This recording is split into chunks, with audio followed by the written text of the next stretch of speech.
capítulo de número 24. Glória a Deus. Lucas, capítulo 24.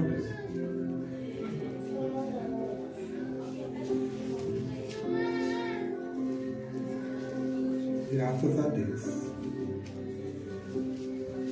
A partir do versículo de número 13.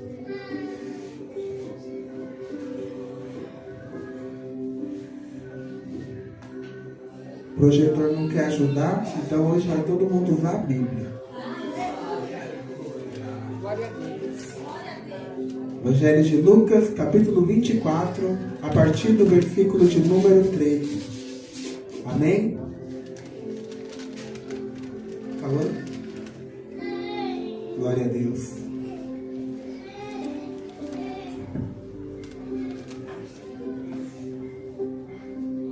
Aquele que pode, em reverência à palavra do Senhor, se coloque de pé. Lucas 24, a partir do versículo 13. E eis que no mesmo dia iam dois deles para uma aldeia que estava distante de Jerusalém a 60 estágios, cujo nome era Emaús. Iam falando entre si de tudo aquilo que havia acontecido.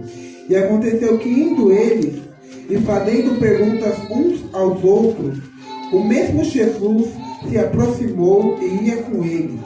Mas os olhos deles estavam como fechados, para que não o conhecessem. E ele lhes disse: que palavras são essas que caminhando trocais entre vocês? E por qual motivo estão tristes? E responderam um cujo nome era Cleopas, e disse-lhe: és tu um peregrino em Jerusalém, e não sabe as coisas que têm acontecido nela durante esses dias? E ele lhe perguntou: quais coisas? E eles responderam: aos que acontecem a respeito de Jesus o Nazareno, que foi homem profeta, poderoso em obras e palavras diante de Deus e de todo o povo. E como os príncipes sacerdotes e os príncipes enxergaram a condenação à morte e o crucificaram. E nós esperávamos que fosse ele o que remisse Israel. Mas agora, sobre tudo isso, e já é hoje o terceiro dia desde que essas coisas aconteceram. É verdade que também algumas mulheres entre nós os maravilharam, as quais de madrugada foram ao sepulcro e não acharam o seu corpo, voltaram dizendo também que tinham visto uma visão de anjo, que disseram que ele vive. E alguns dos que estavam conosco foram ao sepulcro e chegaram a dizer como as mulheres haviam dito, porém eles não o viram. E ele lhe disse: os nécios e tardios de coração podem crer tudo o que os profetas disseram. Porventura não convia que o Cristo padecesse essas coisas e entregasse na sua glória? E começando por Moisés e por todos os profetas, explicavam-lhes o que dele se chegavam em todas as Escrituras. E chegaram à aldeia, onde iam, e eis que fizeram como que ia mais longe. E ele os constrangeram dizendo: fica conosco, porque já é tarde, e já declinou o dia. E entrou e ficou com eles. E aconteceu que, enquanto estavam à mesa, tomando o pão, o abençoou, partiu e o deu. E abriram os olhos, e o conheceram. E ele desapareceu. E disse um ao outro: porventura não ardia em nós os nossos corações, quando pelo caminho nós falávamos, e quando ele nos falava sobre as Escrituras? E na mesma hora, levantando-se, tornaram para Jerusalém. E acharam a congregação os 11, e contaram tudo conforme tinha acontecido.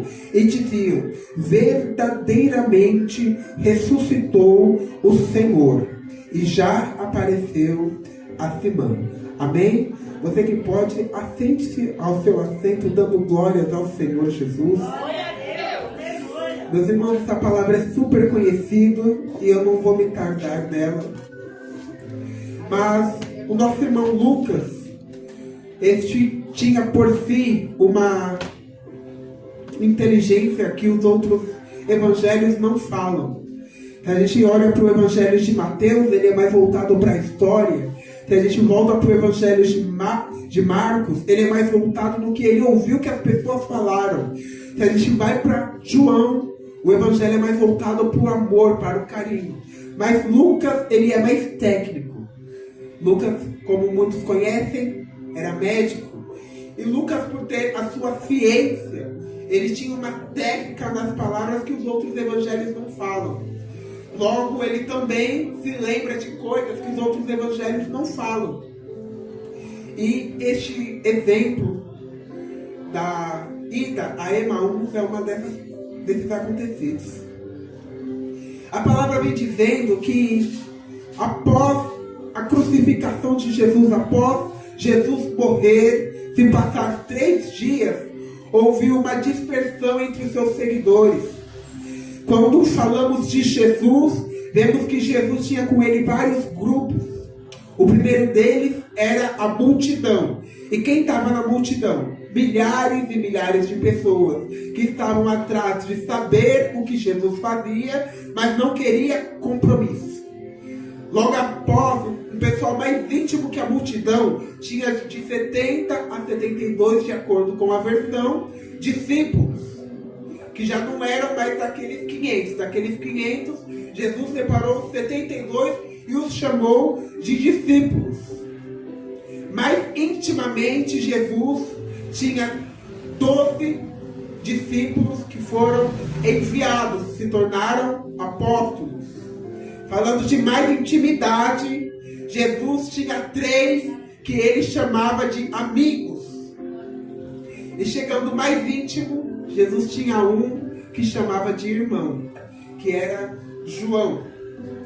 Mas falando sobre Jesus, onde Jesus ia, tinha muita gente atrás. Afinal de contas, quando um profeta ministrava, os doutores da lei, a população da Judéia, de Jerusalém, ia atrás para investigar. Porque era isso que o Antigo Testamento mandava. Se chegar alguém dizendo que é Cristo, os doutores da lei, os fariseus, os saduceus, vão investigar e vão ver se este é mesmo o enviado do céu, o Filho de Deus.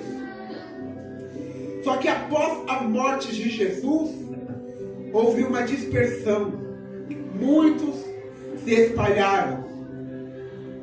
Muitos foram para Roma, muitos foram para a Itália, muitos foram para o continente asiático. E alguns dos discípulos também fugiram. E a Bíblia vai falar desses 2 discípulos aqui que fugiram, porque eles criam no Cristo que viria, mas não acreditaram que o Cristo que veio viria conforme eles queriam. Porque eles queriam um Cristo que viesse para tomar o seu lugar de rei perante toda a população. Só que Jesus não fez assim. Jesus, ele mesmo sendo 100% Deus, continuou sendo 100% homem. E na sua humanidade, ele poderia destronar o rei de Jerusalém. Poderia assumir um trono que era dele por direito. Mas ele não fez, o que fez com que muitas pessoas criassem para eles uma interrogação. Esse não é o Cristo que eu achei que viria. E após a sua morte, se passou 1 dia, 2 dias, 3 dias, que conforme a tradição e o costume judeu, era o tempo que a alma tinha para retornar ao corpo, e viram que Jesus não ressuscitou. Então, eles se espalharam, foi cada um para um lado. E quando esses 2 iam para Emaús, se aproximou um homem, conforme a história vai falando aqui para os irmãos, que se envolveu na conversa deles. Eles estavam conversando, pois tinha acontecido uma fatalidade. E numa conversa entre eles, se aproximou uma terceira pessoa. Mas a Bíblia diz que os olhos deles eram como se fechados. A gente acabou de ler aqui no versículo 16. Os olhos deles estavam como fechados e não o conheceram. não reconheceram que aquele homem era o Cristo Jesus. Mas ainda assim, Jesus se aproximou deles e se envolveu na conversa. Do que vocês estão conversando? Do que vocês estão falando? E falando sobre Jesus, a distância que era grande, 60 estágios, se tornou pequena. Falando do que tinha acontecido, do que estava para acontecer, das expectativas dele, eles acabaram chegando em Emaús. Só que por causa da eloquência de Jesus, do fogo das suas palavras, do seu jeito de ministrar, eles se sentiram constrangidos em deixar Jesus ir embora. Pediram para Jesus se aproximar deles. Meus irmãos, por mais difícil que esteja a situação, nunca permita que Jesus vá embora. Vá você com ele, fique você com ele. Não deixe Jesus ir se você vai ficar, e não vai se Jesus vai mandar você ficar. A gente vê lá no Antigo Testamento, Moisés com o povo no deserto há mais de 40 anos. Um povo teimoso, rebelde. E Deus fala: Moisés, o seu povo se corrompeu. Agora você e Arão se afastam da congregação, porque eu vou aniquilar todo mundo. Moisés fala: Senhor, por causa do pecado de um só homem, você se ira contra todo o seu povo. Tem misericórdia de nós. E não se afaste de nós da sua presença. Aleluia. E agora esses dois homens veem que Jesus está indo. Jesus se fez propositalmente como quem ia seguir viagem. E falar: Senhor, fica conosco. Fica conosco. E Jesus entrou com eles. Se assentou com eles à mesa. Conforme o costume, lavaram suas mãos, lavaram seus pés, se assentaram à mesa e foram todos comer. Entregaram aquele homem que não sabia o que era Jesus o pão e falou: agradece, parte. E quando ele parte o pão, os olhos deles se abrem, para que eles reconhecessem a Cristo. Mas quando eles reconhecem que Cristo era aquele homem que estava com ele todo esse tempo, a palavra nos diz que ele desapareceu, que ele sumiu, seu corpo já não estava mais presente naquele lugar. E de tamanho espanto, meus irmãos, eles voltaram. Eu gosto desse texto porque de um versículo para o outro não se fala de tempo, mas se fala de prioridade. Olha aqui, no versículo 32, eles se espantaram com Jesus, falaram: não era ele que falava, nossos corações ardiam? E no versículo 33 fala que eles voltaram 60 estágios de volta para trás. Não tem distância que afasta a gente do propósito. Não existe distância que afasta a gente daquilo que Cristo reservou para nossas vidas. Quando Cristo quer, quando você se dispõe, por maior que seja a distância, por maior que sejam os passos, maior que seja o tempo, isso passa, mas Jesus permanece. Meus irmãos, essa palavra me ensina que esses homens, por mais que estivessem sobre si um status, uma posição de discípulos, eles não abandonaram a sua humanidade.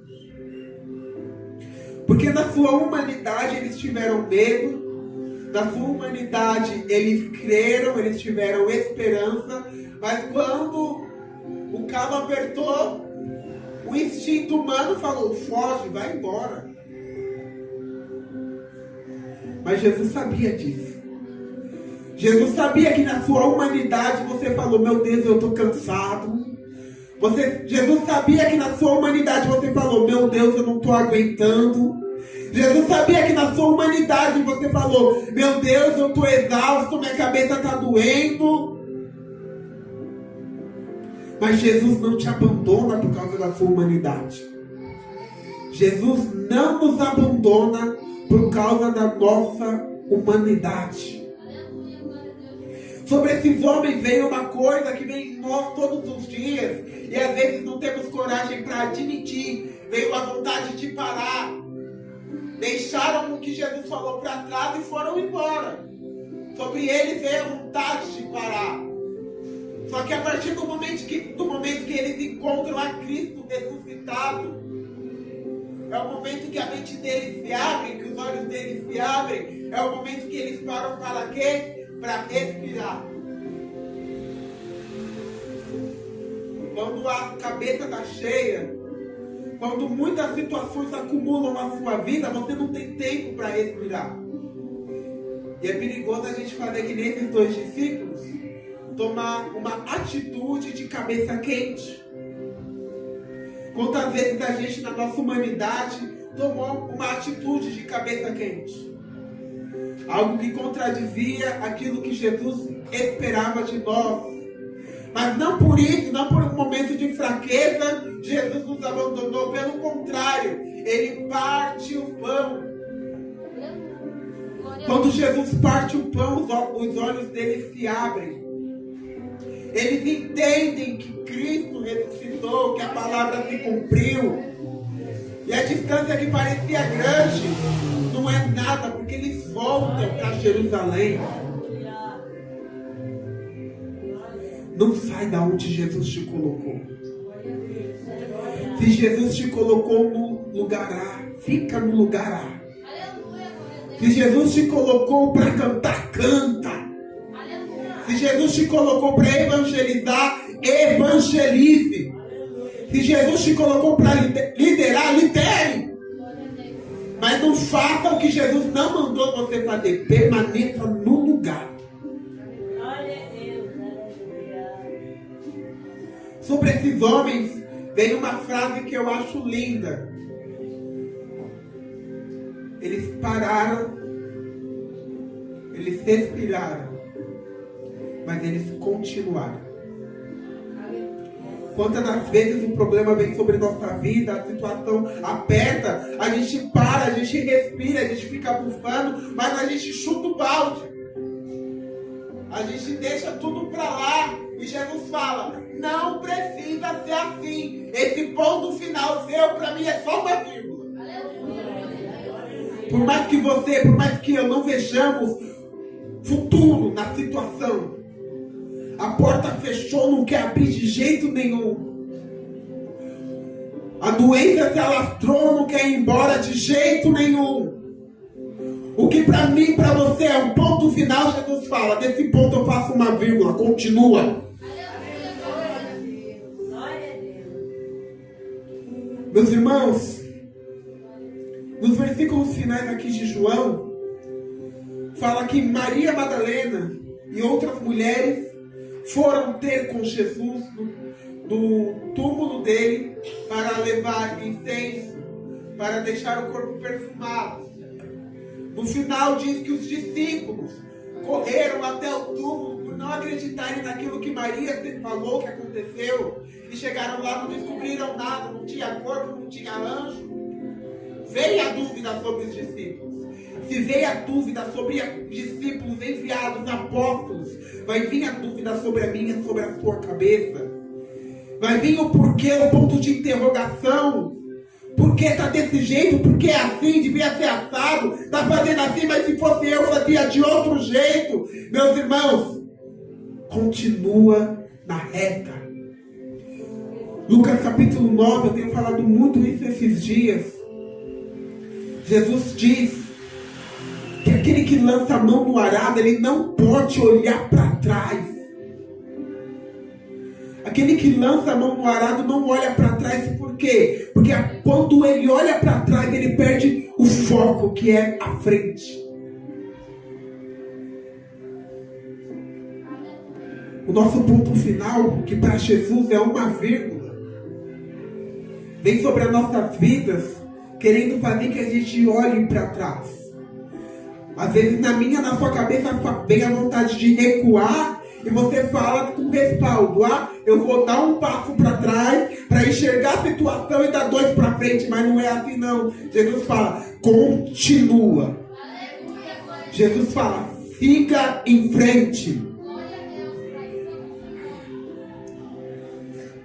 Josué, com todo aquele povo sobre as suas costas, à frente de um mar, sabendo que Deus podia abrir o mar, à frente do Rio Jordão, falou para o povo, temos um desafio na nossa frente, e você, eu, sem barco, sem estrutura, sem madeira, quando a gente vê um mar na nossa frente, pra gente é o quê? Um ponto final. Quando a gente vê uma parede na nossa frente, é o quê? Um ponto final. Não tem como adiantar, não tem como ir para frente.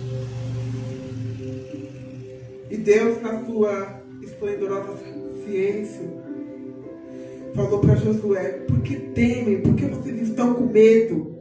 Josué, levanta. Pega os líderes, fala para os líderes ficarem de pé. Pega o sacerdote, manda o sacerdote ficar de pé. Você que é líder, você que tem sobre si uma posição que exerce função entre outras pessoas, nunca baixa a cabeça. Sempre vai ter alguém que vai estar olhando para você. 1 Coríntios diz que somos cercados por um grande número de testemunhas. As pessoas estão olhando para a gente. As pessoas olham para mim, olham para você. E se você baixar a cabeça, o que o diabo vai fazer na mesma hora, vai falar, tá vendo lá, ó, segue a Jesus, você é crente, vai para a igreja, dizima, oferta, canta no grupo das irmãs, canta no grupo dos jovens, mas veio a parede, ela sentou. Veio a parede, ele parou. Josué, coloca todo mundo de pé. Fala pro meu filho, ó, eu não quero você parado, eu não quero ela parada, eu não quero ela olhando pro mar, pra montanha. Fala para todo mundo fazer o quê? Diga aos meus filhos que marchem, que vá adiante. A parede na sua frente não é nada. O mar na sua frente não é nada. O problema não é nada. Quando a gente segue a Jesus e cumpre os princípios que Ele estabeleceu sobre as nossas vidas, qualquer ponto final vira vírgula. Deus te mostrou, Jesus se mostrou, perdão, a Maria. Jesus se mostrou a Simão. Jesus se mostrou a 2 discípulos. E Jesus quer se revelar na sua vida também. Mas para que você veja, contemple a Jesus, o que é necessário. Aqui no versículo 13 que acabamos de ler, que os olhos sejam abertos. Os olhos estavam como fechados. Aí no fim do texto, ao partir o pão, os seus olhos se abriram.